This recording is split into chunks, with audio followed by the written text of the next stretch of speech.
Èmi ọmọ ghetto, mo ti dájí lo mọ́tò. My grace na automatic. Wọ́n fẹ́ bá mi yà fọ́tò. I think we are doing well. What is killing Nigeria is the elite and the political class. It has nothing to do with the citizens who are law-abiding, who are struggling to keep life going. It is the elitist class, the political class, who have either lost in the government and trying to find their relevance back. They will go back to their ethnic base and start preaching ethnicity, that we are edged out because we belong to either Fulani or Yoruba or Igbo and so on and so forth. But when they are in government, they don't remember that they belong to this class of tribes or religion because they have formed a cartel. You know, they are together on that page of exploiting the country. But the moment they lost out, they will go back and start whipping sentiment and emotion. And that is why the laws are weak. Because anybody who has served this country in the capacity either of a minister or a governor and what have you, and found using language that is not really in tandem with our national interest, should have a consequences to face. Otherwise, we'll continue going along this way, and our children, our grandchildren will continue to go along this way. It is high time for people to understand that, look, nobody created land, nobody created tribe, nobody created religion. We all find ourselves in it. And you cannot change it because you have no power to change nature. Nature has established its authority. You cannot question it. What you need to do is to align yourself with the nature and develop where you are and make it a place that others can come and envy. Just the way people travel to UK, look at Dubai. If you minus 20, 25 years out of Dubai, it's not better than Kano. But because they got a visionary leader, it's the center of the world right now. It's the center of attraction. Go to Egypt recently. Look at the development. Because I've gotten a president who is committed to developing the system. Why can't we do it? Was it that we don't have the resources? Nigeria is one of the richest countries on earth. There's no reason why we cannot link every 6 zones of the country through superhighways. It's easier, it's cheaper, it's economically viable. The money is there. Look at individuals that are in government that are looting trillions of naira. What happened to them? Even as we are talking today, they are being shielded. Look at the mess that is going on in the NNPC in the name of subsidy. We have asked so many questions. Who are the list of people that have been paid subsidy? There is none. President Buhari campaigned on subsidy removal. He called it a fraud when he was campaigning. But he ran his government under that fraud throughout. Now Bola took the silver bullet by saying that I have removed the subsidy. But we are waiting for the details of that subsidy to have been removed. Was it not an underdevelopment? Was it not compromising the country? It's absolutely compromising the country. Look at the racketeering or profiteering of the CBN. I hope they would declassify the investigation that is going on. You will pity this country. And these are people that have benefited directly from the system. Most of them were under the scholarship of the federal government of Nigeria. They went to the best universities. Yet they are the one ruining the country. Because we have no laws that create specific deterrence for individuals that undermine the authority of Nigeria. Look at the segregation going on. Look at the Southeast. Very prosperous people, business-oriented, brilliant, intelligent. Look at how politicians have caused the killings and the maimings and the killings of business. Poverty is ravaging everywhere now. Look at the Northwest. Very homogeneous people. Kidnapping, killing their own. Who are you blaming for that? So if it is on ethnic basis, these people that are homogeneous, one tribe, why are they killing and maiming themselves? Something is fundamentally wrong. Something is disconnecting.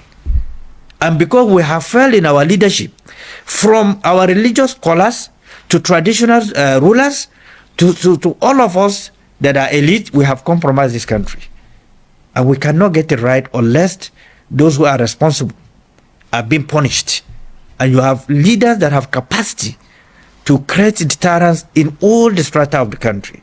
It is possible Nigeria will be the greatest country on earth, but you have to deal with the facts. You have to deal with the reality. You have to punish those who compromise the country. Otherwise, I don't see any other way. No country was have grown out of lawlessness and impunity, rascality and recklessness. No country on earth. Go to here, Cameroon, just Cameroon, go to Benin Republic. You can't disobey the traffic light. But here, what happens? So who are we blaming? We must take responsibility. We are all responsible.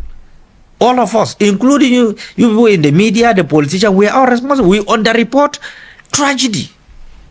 Individuals who have compromised the country, they were protected because they belong to one interest or the other. And this is not good for us as a nation. We must start firm. We must be decisive. Our generation cannot be forgiving. Me and you, our generation cannot be forgiving. Because we have traveled everywhere. We have seen the best of infrastructure. And we wish to have it here. And we have the opportunity to have it. But we are dealing with everything along ethnic, religious line. Now, give me the statistics from 1999. Don't even go during Shagari regime. During Shagari regime, Shagari have fully scale utilization of power. There was no discrimination during Shagari regime. As I'm talking to you, I can remember majority of Shagari ministers. But I cannot remember most of Buhari's ministers. I can remember up to 10 Buhari's ministers. Because they are very low profile people.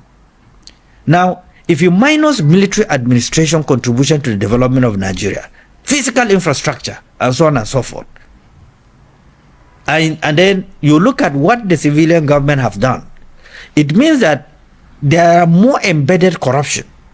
There is more act of disloyalty in a democratic dispensation compared to even military dispensation. Because democracy is supposed to be government of the people, by the people, and for the people.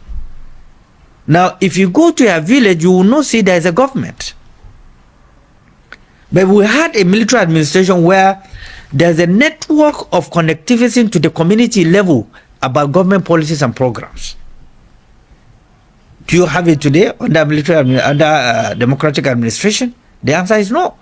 The citizen knows about what is going on in government? The answer is no. Whose responsibility to communicate with them and even to seek their views when taking a national decision? It is a government. Do you have it? The answer is yes. Are they using it? The answer is no. They abandoned it.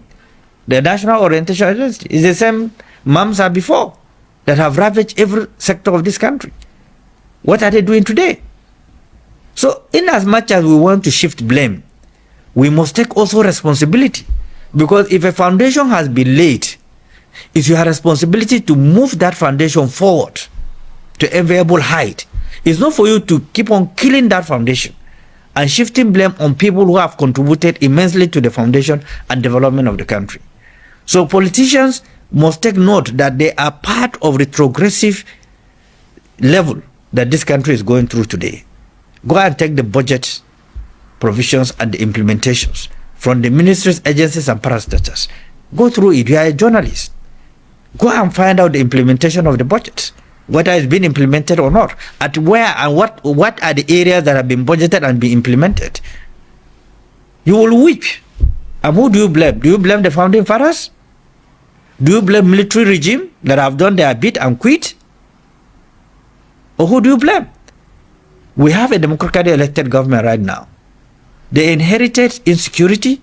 They inherited grounded economy from who? From the same party of the same government of APC.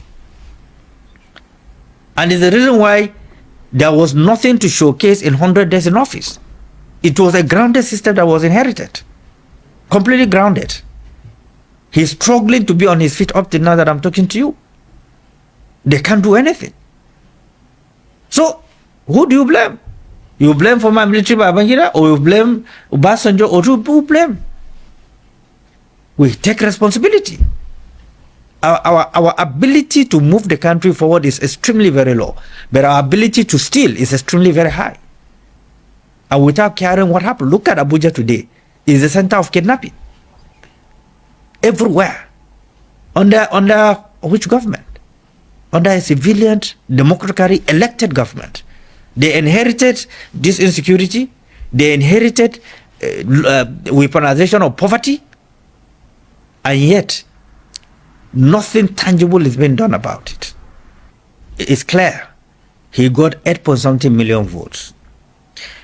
As a journalist and a historian, go and find out what was the vote that produced President Shehu Shagari. Coming back, what was the vote that produced Jonathan? What was the vote that produced Buhari and others? So which means that he needs to build that legitimacy base.